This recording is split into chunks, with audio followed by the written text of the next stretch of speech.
रामनवमी भगवान राम का प्राकट्य दिन है, जिस दिन भगवान राम जो है इस धरा पर अवतरित हुए थे, उसके लिए हम इसको मनाते हैं। तो थोड़ा थोड़ा रामायण से भी हम लेंगे और रामायण के अलग अलग भागों से लेंगे इसमें हम।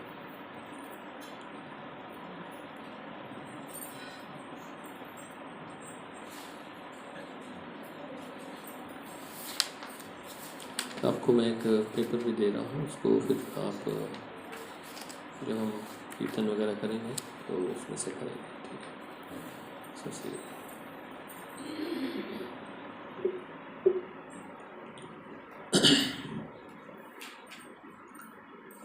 तो एक श्लोक में रामायण का वर्णन आता है, मतलब पूरी रामायण को एक श्लोक में भी कह सकते हैं। वैसे रामायण में कितने श्लोक हैं? वाल्मीकि रामायण जो है,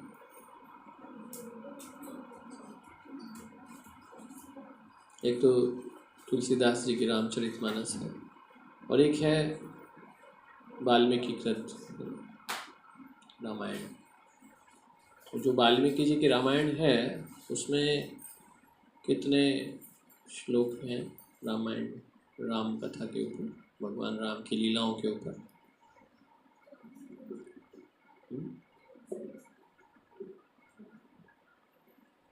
और कोई?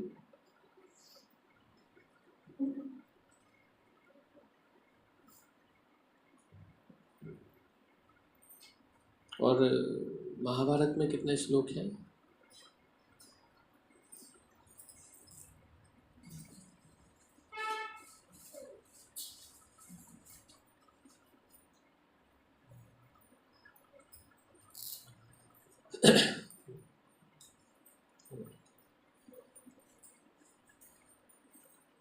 तो जो हमारी संस्कृति है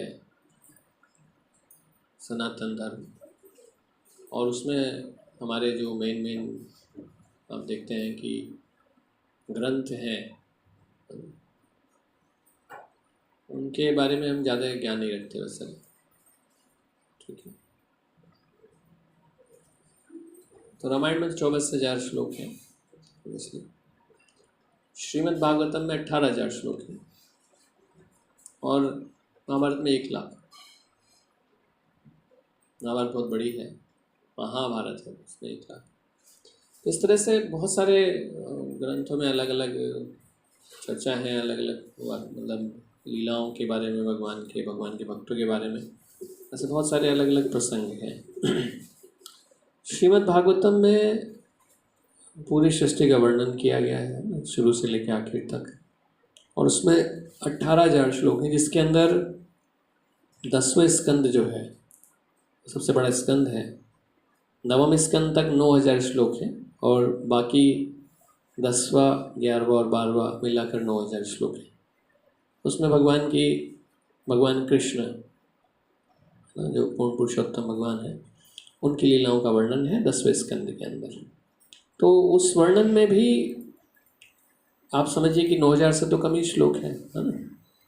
लेकिन रामायण के अंदर 24,000 श्लोक है, केवल भगवान के एक अवतार के वर्णन के बारे में। रामायण जो है वो भगवान राम के चरित्र के बारे में है, इसलिए तुलसीदास जी लिखते हैं रामचरितमानस। तो वो भगवान राम के चरित्र के बारे में है। लेकिन अगर हम श्रीमद् भागवतम देखें तो भगवान के सारे अवतारों के बारे में वहाँ पर चर्चा की गई है, और वो सारे अवतारों के बारे में चर्चा भी 18,000 श्लोक में से 9,000 श्लोकों में है ना। मतलब एक जो भगवान का पूर्ण पुरुषोत्तम भगवान का वो 9,000 से भी कम श्लोकों में है, और बाकी अलग अलग उसमें वर्णन है। और कहा यह जाता है कि ये तो कम, अब ये जो रामायण है वो तो छोटी रामायण है, जो वास्तविकता में रामायण है उसमें तो 1 करोड़ वर्ष है। भगवान शिव जिस रामायण के बारे में बात कर रहे हैं, वो जो रामायण है भगवान शिव जो जानते हैं वो 1 करोड़ वर्ष की, 1 करोड़ श्लोकों की रामायण है। मतलब भगवान की इतनी लीलाएं हैं। लेकिन जो धरती पर अभी मौजूद हैं वो 24,000 श्लोक ही रामायण के मौजूद हैं। वो भी श्री वाल्मीकि जी की कह सकते हैं कृपा के उससे, और श्री नारद मुनि जो है उनके निर्देशन में ये सब जो है अवेलेबल है। वास्तविकता में भगवान राम और भगवान कृष्ण, तो ये कहा जाता है कि देखिए वैसे दोनों एक ही है ना, राम कृष्ण दोनों एक हैं, अंतर नहीं विशेष, एक के नयन चपल है और दूसरे, एक के नयन सरल है, दूसरे के चपल विशेष। तो भगवान राम का जो चरित्र है वो बिल्कुल सरल है, सरल बिल्कुल, मतलब उसे कोई व्यक्ति भी समझ सकता है। श्रीमद् भागवतम समझना हो या स्वयं भगवान को समझना हो तो ये बहुत मुश्किल कार्य है, उसको साधारण व्यक्ति नहीं समझ सकता है ना। भगवान की जो लीलाएं हैं, जो लीला पुरुषोत्तम भगवान हैं हमारे भगवान कृष्ण, जो लीला पुरुषोत्तम भगवान हैं, उनकी लीलाएं समझना वो हर एक जीव के लिए संभव नहीं है, क्योंकि भगवान स्वयं भगवान है और उनकी लीलाओं को समझने के लिए तो आप समझिए प्रकृति को समझने वाली बात है, प्रकृति से भी ज़्यादा समझने वाली बात है, क्योंकि प्रकृति तो उनके सामने छोटी है, प्रकृति तो उनका एक छोटा सा अंश है, और भगवान जो है वो तो विभु है, हम अणु हैं, भगवान विभु है। तो इतना बड़ा चीज़ समझने में और हमें भगवान को समझने में बहुत बुद्धि की आवश्यकता है। इसलिए हम ज़्यादातर देखते हैं कि हम बहुत ज़्यादा कंफ्यूज हो जाते हैं जब भी कोई चीज़ पढ़ते हैं, तो हम ये रामायण को फॉलो करें या किसी और चीज़ को फॉलो करें, इनको माने या उनको माने। इस तरह से हम देखते हैं कि बहुत सारे हमारे मन के अंदर संशय जो है वो भरे रहते हैं, और जीव समझ ही नहीं पाता कि इधर चल रहा हूँ तो ठीक है, उधर चल रहा हूँ तो ठीक है।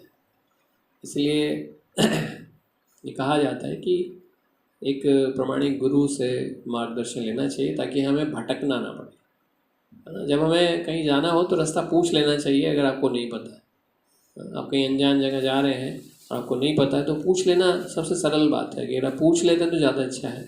नहीं पूछेंगे तो क्या होगा, आप हर एक घर को तो चेक नहीं करेंगे, इस घर पे जाके तो अरे यहाँ तो कोई और रहता है, यहाँ तो कोई और रहता है, तो इस तरह से क्या होगा कि आपका समय जो है वो व्यर्थ चला जाएगा और आप ढूंढते रह जाएंगे। हाँ, सही जानकारी नहीं होगी, सही व्यक्ति से नहीं पूछेंगे तो आपको कभी रास्ता नहीं मिलेगा।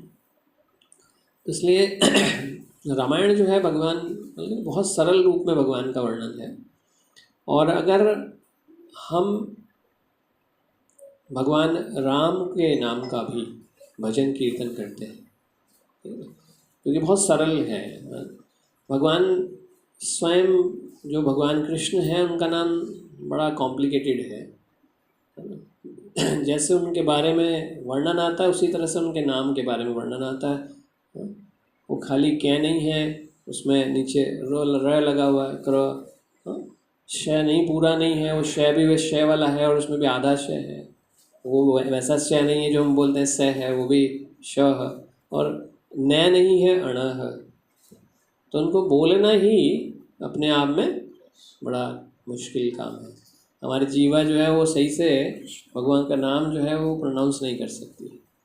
आप देखते हैं कि भगवान का नाम जो है वो बहुत जल्दी से प्रोनाउंस नहीं होता है, और जो मूल रूप से भारतीय नहीं है, जिनका जन्म जो है वो ऐसी उसमें नहीं हुआ धरती पे जहाँ पर संस्कृत के जो शब्दों का मेल खाता हो, तो वो शब्द सही से बोल नहीं पाते।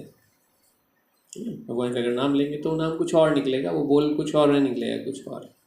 एक बार एक भक्त थे, तो वो बंगाली भक्त थे, तो बंगाली में मतलब वो हरि बोल बोलते थे, मतलब जब जैसे हम आपस में भी बोलते हैं हरि बोल, तो ऐसे हरि बोल बोलते थे वो। तो ऐसे एक बार चर्चा कर रहे थे, लेकिन उनका एसेंट बंगाली था, तो वो हॉरिबोल, तो वो ऐसा बोल रहे थे हॉरिबोल। तो उनका, अब क्योंकि इंग्लिश वाले लोग थे वहाँ आसपास जो थे, तो उन्हें समझ में आ रहा था हॉरिबल, हॉरिबल, हाँ, मतलब क्योंकि एसेंट जो है ना वो मतलब उनके बोलने में ऐसा, वो तो हरी बोल ही बोल रहे थे, बट उनकी भाषा के हिसाब से वो हॉरिबल जो था वो हॉरिबल दिखाई दे रहा था, समझ में आ रहा था कि हॉरिबल। तो नाम मतलब ऐसा नहीं कि वो नाम सही नहीं ले रहे हैं, लेकिन उनके एसेंट को मिल जाने के बाद में वो नाम जो है वो हॉरिबल नहीं हो रहा, हॉरिबल हो रही मतलब नहीं, अंग्रेजी वाला हॉरिबल लग रहा है। तो इस तरह से हमारी जीवा जो है बहुत ट्रेंडिंग है, जिस चीज़ को बोलते रहते हैं उसी हिसाब से हमारी जीवा ढल जाती है। तो भगवान के नाम का शुद्ध उच्चारण करना ये भी बहुत मुश्किल काम है। इसलिए भगवान ने अपना ये जो नाम है राम, है ना, ये बहुत सरल नाम है, कोई व्यक्ति जो है उस नाम को ले सकता है, बड़े आराम से ले सकता है ना, उसमें कोई मुश्किल नहीं है। राम, हाँ, कोई भी ले सकता है ना आराम से, राम, हाँ? कोई भी जीव ले सकता है राम, कितना सरल नाम दिया भगवान ने, है ना। तो आज भगवान राम का वो है रामनवमी प्राकट्य दिवस है, तो भगवान राम के बारे में, उनके नाम के बारे में, उनके नाम के कीर्तन में हम लोग थोड़ा आज समय देंगे। जो भगवान का ये नाम है राम, है ना,